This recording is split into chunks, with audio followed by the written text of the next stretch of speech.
Saludos para todas y para todos los que se conectan con nosotros siempre los miércoles en este espacio de entrevistas en el que tratamos de dar alguna mirada de los temas de coyuntura, de profundidad relacionados con la educación y que presentamos en nuestro canal de YouTube y en el boletín de 7 en 7.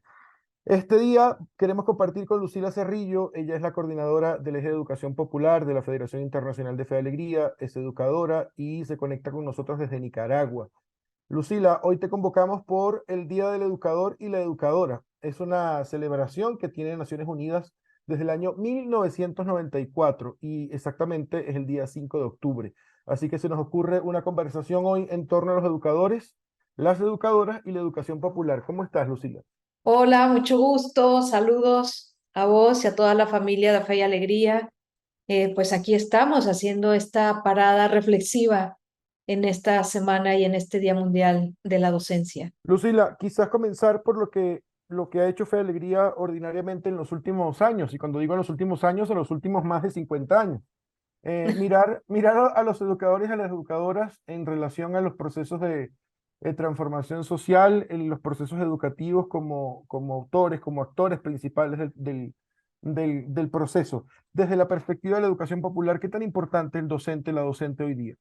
Bueno, a ver, a mí me parece importante en esta conversación y en esta reflexión que cuando lo estamos mirando desde la educación popular, la docencia, es que tenemos que entender que están educando a sujetos titulares de derechos en situaciones de pobreza.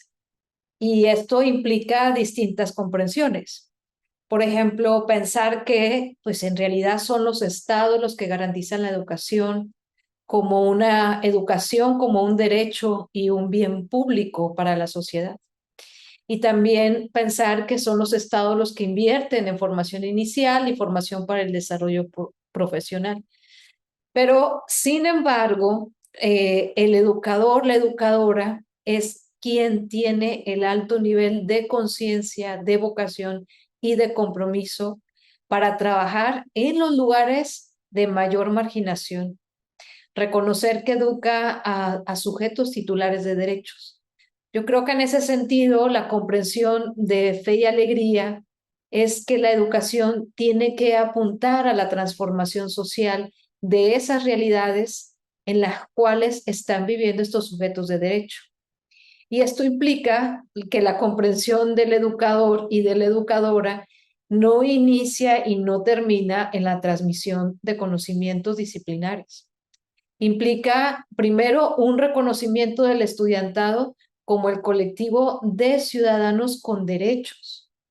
Segundo, la educación de lo social y de la relación social como valor.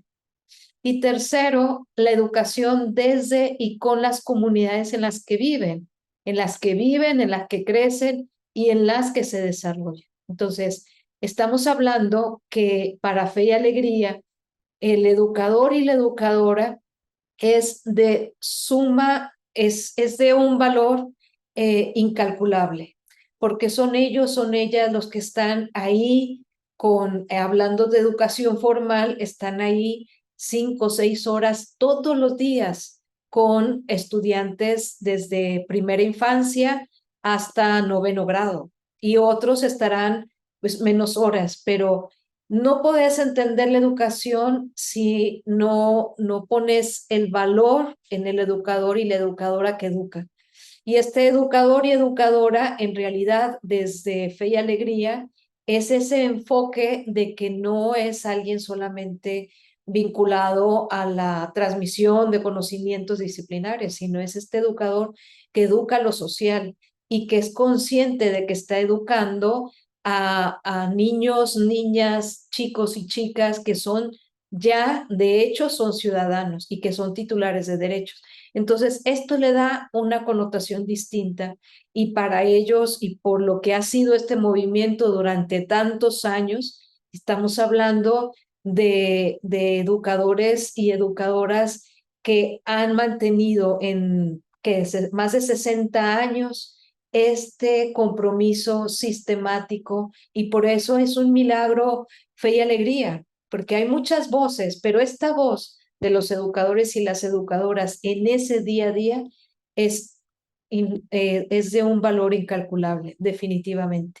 Lucila, venimos del proceso de pandemia donde quizás se dieron muchos cambios, quizás no, se dieron muchos cambios en la cotidianidad pedagógica, en la cotidianidad de los centros y en los últimos años, sobre todo ya en este momento post pandemia, hay algunos sectores que han cuestionado la escuela y han cuestionado a los educadores como actores realmente necesarios para los procesos educativos. Desde la perspectiva de la educación popular, ya lo has dicho prácticamente en la respuesta anterior, pero para garantizar derecho al aprendizaje, que es otra de las evidencias que nos deja el proceso de pandemia, de la virtualización.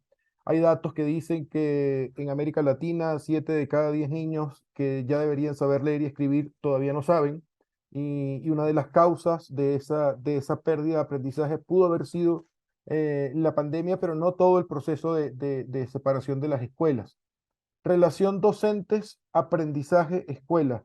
Eso se puede mover, se puede cambiar. ¿Cuál es el reto de los docentes para garantizar derechos al aprendizaje en y las comunidades educativas? Primero, entender que un educador y una educadora educa desde distintos paradigmas de aprendizaje.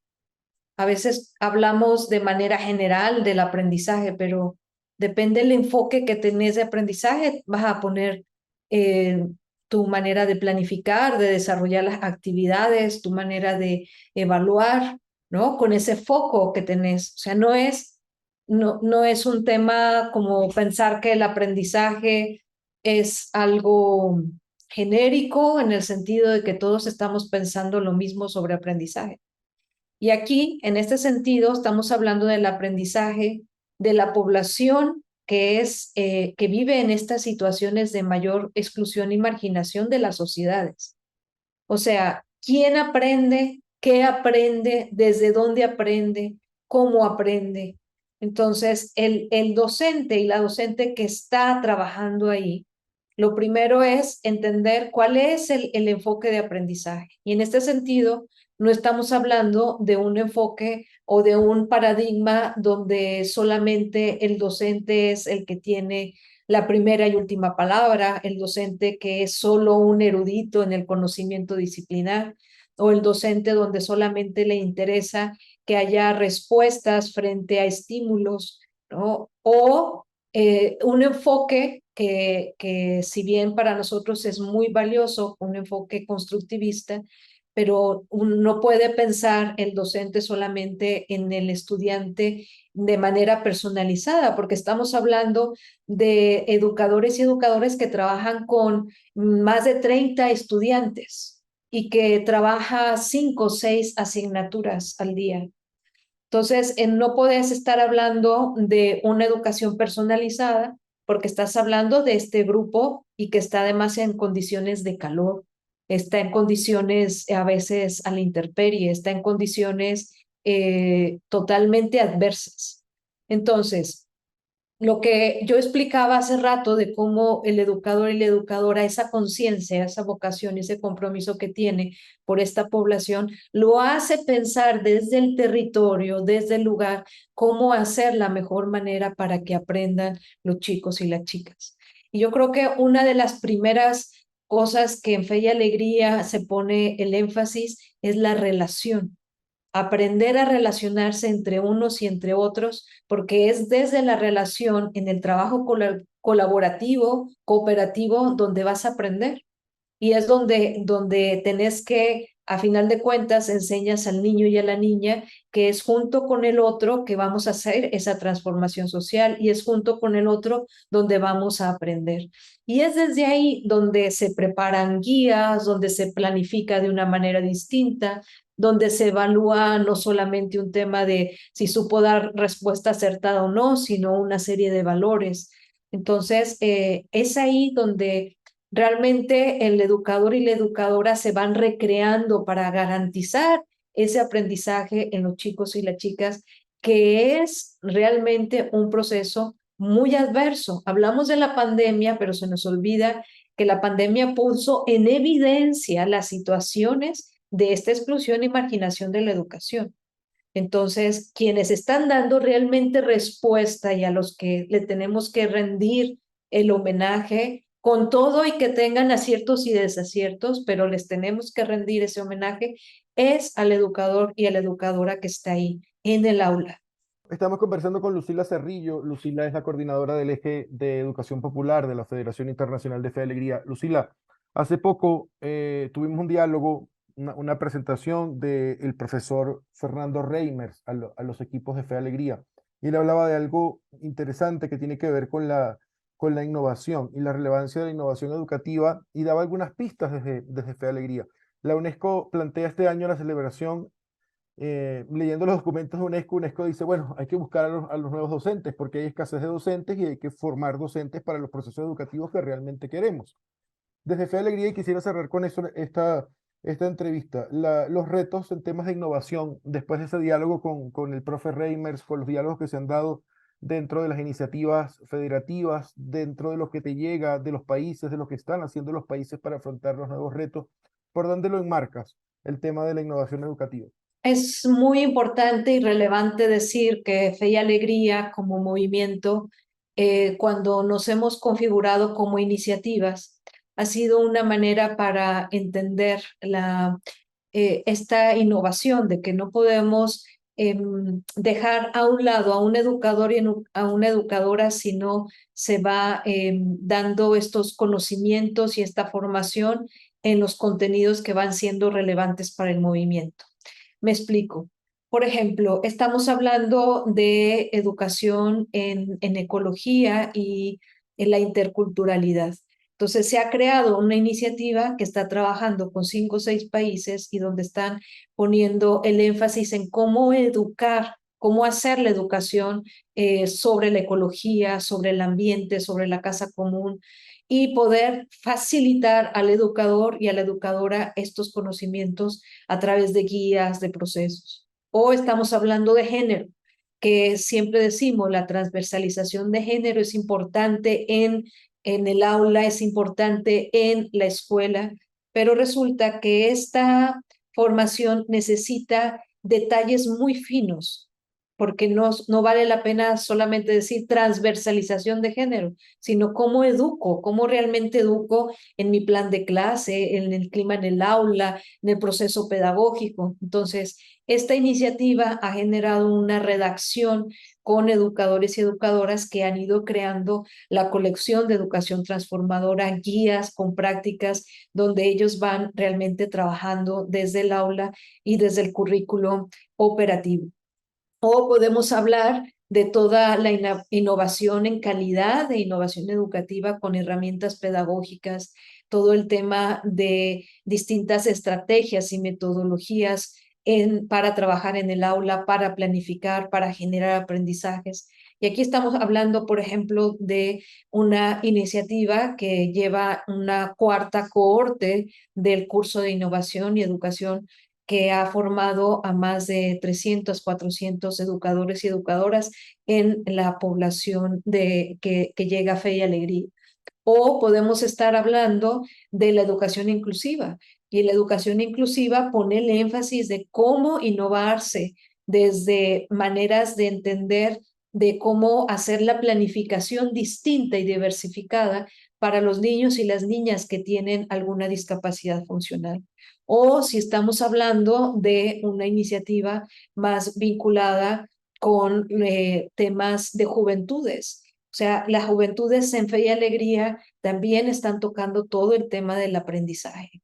¿Ya? Y en el aprendizaje, la iniciativa pone el énfasis de decir, bueno, cómo las juventudes también somos capaces de entender y necesitamos a la mejor formas para tener una mejor educación. En fin, son la innovación en Fe y Alegría está siempre al día. Hay distintas formas de ir innovando y cada Fe y Alegría en cada país va creando distintas propuestas innovadoras. Y a nivel del movimiento, pues acabo de mencionar algunas, pero es eso, o sea, nosotros no podemos estar indiferentes, sino que siempre tenemos que pensar cómo ayudar en esta innovación a la red de educadores y educadoras que no solamente son de la educación formal. Estamos hablando de educación no formal, de educación comunitaria, de educación y promoción social. Entonces, de esta manera vamos respondiendo a la innovación